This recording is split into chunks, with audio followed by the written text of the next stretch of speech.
Warning: this audio story contains extremely dark themes.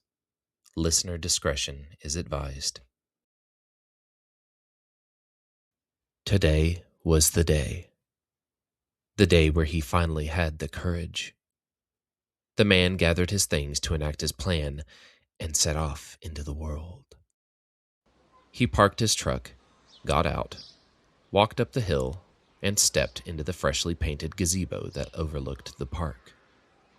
He stared out at the people walking about, at the couple sitting at the bench across the way, at the homeless man warming his hands by the public fireplace, at the teenager walking his dog down the path that led back home. Yes, this was the perfect spot, the perfect day, the perfect moment. The man didn't hesitate any longer. He set the case down at his feet, knelt to open it, pulled out the scoped rifle, and rested it against the gazebo's railing. Who's first? He thought to himself. Many faces came into the view of his scope, but only one caught his attention. The couple at the far end, not the man, the woman. She looked far too happy. His eye flickered over to the man sitting next to her, who mirrored her joy.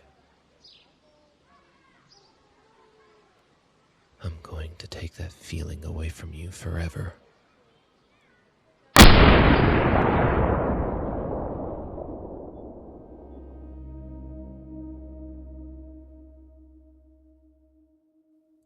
Angela was only 24 years old. She had grown up on the Oregon coast, collecting seashells with her siblings until the day came when she had no room on her shelves for any more. So that hobby changed to something else. That's how she met her fiancé. They were both part of the group that would meet up with their equipment on the beach or in the park or wherever they would go that day to paint the view before them, to forever immortalize it in colors with a stroke of a brush that could not be undone. Eventually, the man would ask her to marry him through a clever use of connecting all the paintings done together with the help of the others in the group. She said yes. That was the day before this one. If she had continued, she would have lived a wonderful life of love. She would have had 3 kids, and they would give her 3 grandkids, and she would be called the best grandmom ever by all of them.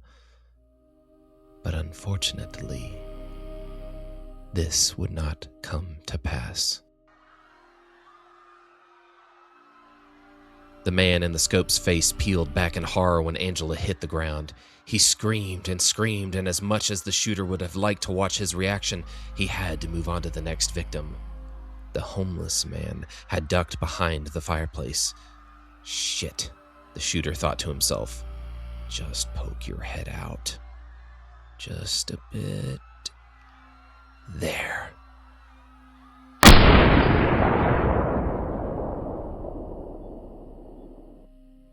Moses was a veteran. Iraq. Didn't like to talk about it, so he didn't. Came back just as quiet as he left. People said he didn't change. He believed he didn't change. But the man brought back something with him he couldn't see at first. Couldn't feel. And when he did, it started as an itch. Something he couldn't quite scratch. Then it became a crook in his neck, always sore, always stiff. Then it came to him in his dreams. He remembered. He had just finished telling a story to his buddy, took a cigarette from him, and turned to light it. He heard the pop and turned back to find that same man on the floor with a hole above his left eye, still blinking away the red. Moses had ducked, and luckily he did. It met his helmet with a metallic ping that knocked it back, but caught his chin with its strap. Moses woke up. That dream would happen again and again, just like last night. If he hadn't been in this park on this day, it would have continued many more times over the years. He would have suffered until one day he would have the courage to ask for help. That moment would change his life for the better. Moses would have found meaning. Moses would have found love, and then Moses would have eventually found the peace he so desperately sought. But he was in the park on this day, and so this simply would not happen. Down he goes, the shooter mumbled to himself before searching for the next target. There were so many easy ones. He could have shot 4 more by the time he made up his mind on the teenager with the dog, still running down the path, but gaining good distance. Must have been a track kid. The shooter praised the talents before angling to get a better shot.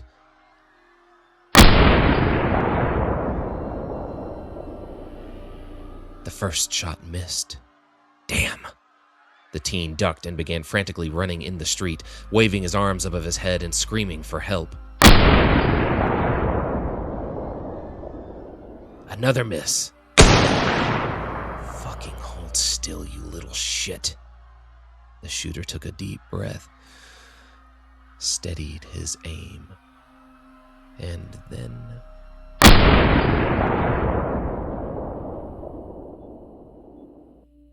Beauregard Jr., or Beau for short, had indeed been a track kid. He was good, too. Very good. He almost always came in first, putting those he ran with to shame, absolutely leaving them in the dust. His parents were so proud, especially his father, Beauregard Sr., who would always make it such a celebration after his son crossed that line. Jr. was a huge fan of seafood, and despite living over an hour away from the ocean, his dad would pile up the whole family and make the drive. When they arrived, they always ordered at least 3 dozen oysters on ice, to which Beau would happily slip them away until his entree arrived. Good times. If Beau had not taken his dog for a walk that morning, one day in the not-so-distant future, Beau Jr. would have been doing the exact same thing, walking that same dog down that same path, when a school bus riding by would lose control after the driver had a heart attack.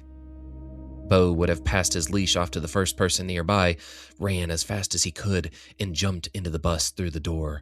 He would have been able to apply the brakes, saving not just the 17 children on board, but the driver as well, for Beau also knew CPR.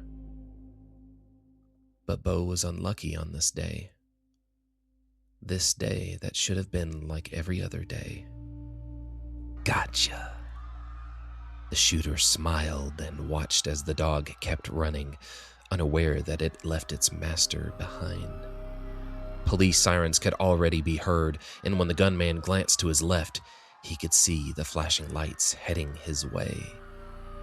The police inside those cars would end his life, exactly as planned. But until they got here...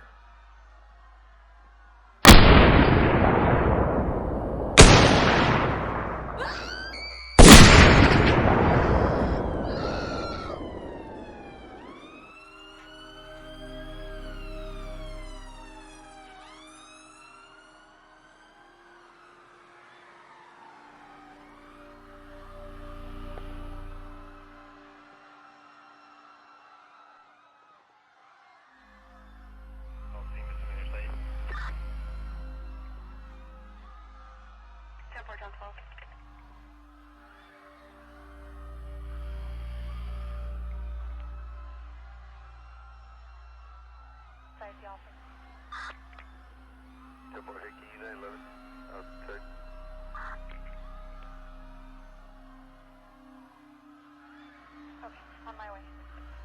Adam 810, 1035 Mary.